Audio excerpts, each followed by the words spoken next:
এটা হলো বিশ্বের প্রথম করো দ্বীপ, যে দ্বীপ বিশ্বের করো নিয়মনীতি মানে না। এটাকে দ্বীপ বললে ভুল হবে। এটা আসলে গোটা একটা রাজ্য, যেটা বিশ্বের সমুদ্রের মাঝখানে একা দাঁড়িয়ে আছে। দেখে যদিও অবাক হবে। চালে স্বর্ণমুদ্রা।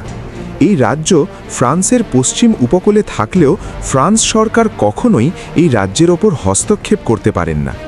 আর এই কারণেই বাইরে থেকে কোনো পর্যটক এই রাজ্যের ভ্রমণের জন্য গেলে সম্পূর্ণ নিজ দায়িত্বে সেখানে যেতে হয়। তবে সবথেকে আশ্চর্যের ব্যাপার হলো, আপনি সেখানে যেতে হলে সম্পূর্ণ তাদের অনুমতিতে যেতে হবে এবং আসছে হলে সম্পূর্ণ তাদের অনুমতিতে আসছে হবে। এই রাজ্যের আরেকটি ইন্টারেস্টিং ব্যাপার হলো, এখানে আসা যাওয়ার রাস্তা দিনের মধ্যে মাত্র 40 থেকে 45 মিনিট এই রাজ্যে যাওয়ার জন্য রাস্তা থাকে। বাকি পুরোটো সময় রাস্তা খুঁজে পাওয়া যায় না। এর প্রধান কারণ হলো 24 ঘন্টার মধ্যে মাত্র 45 মিনিট এখানে পানি শূন্যতা থাকে, অর্থাৎ আশেপাশে কোনো পানি থাকে না। তাই এখানে যাওয়ার রাস্তা আপনি খুব ভালোভাবে দেখতে পারেন, কিন্তু 45 মিনিট পরে চারপাশ পানিতে ডুবে যায়, শুধু দেখা যায় এই রাজ্যকে। শীতের সময় এই রাজ্যকে দেখতে আরও বেশি ইন্টারেস্ট। এটা সবথেকে রহস্যময় একটা দ্বীপ। এর প্রধান কারণ হলো, শুরুতে এই দ্বীপ ছিল একটা গির্জা। ইংরেজ ফরাসি যুদ্ধের সময় অধিকাংশ এর প্রধান কারণ ছিল এখানে যাওয়াটা ছিল প্রায় অসম্ভব। পরবর্তীতে এই গির্জাকে একটা বিশাল কারাগার হিসাবে ব্যবহার করা হয়। প্রায় 70 বছর ধরে কয়েক হাজার কয়েদি এখানে আটকে ছিল, কিন্তু পরবর্তীতে আবার এটাকে রাজ্য পরিণত করা হয়। অনেকে ধারণা করেন কয়েদিদের মধ্যে বেঁচে যাওয়া কয়েকজন এটাকে আবার রাজ্য বানিয়ে ফেলে। আর এ কারণেই এখানে বসবাস করা রাজা এবং সৈন্যরা কখনোই বাইরের পৃথিবীতে আসতে চায় না। হয়তো এ কারণেই তারা বাইরের বিশ্বের সাথে পরিচিত হতে চায় না। ফরাসি সরকাররা বহুবার চেষ্টা করেছে এটা জানার জন্য এই রাজ্য থেকে এত স্বর্ণমুদ্রা কিভাবে আসে।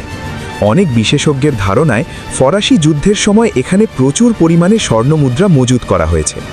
যেহেতু এটা একটা ইউনেস্কো স্বীকৃত বিশ্ব হেরিটেজ, তাই এখানে চাইলেও ফ্রান্স সরকার জোর জুলুম করতে পারেন না।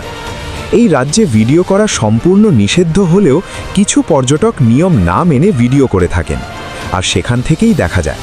এই রাজ্যের ভেতরে চিত্র, এই রাজ্যের ভেতরে এখন কয়েক শত প্রজালা বসবাস করছেন। তারা তাদের মতো করে ঘরবালি সাজিয়েছেন, এমনকি পর্যটকদের জন্য বিভিন্ন সুযোগ সুবিধার ব্যবস্থা করে রেখেছেন। এই রাজ্যটাকে দেখতে ছোট মনে হলেও এটা বাংলাদেশের বেশ বড়সড় একটা জেলা শহরের মতো। তবে ভেতরে জনসংখ্যা কম হওয়ার কারণে এর ভেতরে অনেকটা ঘাম ছমছে লাগে। এখানে চাইলে আপনি রাত থাকতে পারবেন। প্রতি রাতের জন্য আপনাকে খরচ করতে হবে প্রায় 15,000 টাকার কিছু বেশি। এর থেকে আশ্চর্যের ব্যাপার হলো, শত শত বছর ধরে এটি সমুদ্রের ঢেউ, বন্যা, প্রাকৃতিক দুর্যোগ উপেক্ষা করেও টিকে আছে। কত দেয়ার, কিন্তু তারা কোনোভাবে রাজ্য ছেড়ে বেরোতে যান না। ভেতরের চিত্র দেখলেই বুঝতে পারবেন এই রাজ্য কতটা উন্নত। দেখে আপনার মনেই হবে না এই রাজ্য একসময় কয়েদিদের জন্য তৈরি হওয়া। কি কোথায় থাকতে পারে সব কিছুই। এই রাজ্যের ভেতরে এখনও এমন অনেক কিছু রয়ে গেছে যা পুরো বিশ্বের সাধারণ জনগণ জানেন না। কেবল ভেতরের কয়েকটি ভিডিও দেখলেই বোঝা যায়। দেখলে এসেও পৃথিবীতে এমন কোনো রাজ্য এখনও টিকে আছে।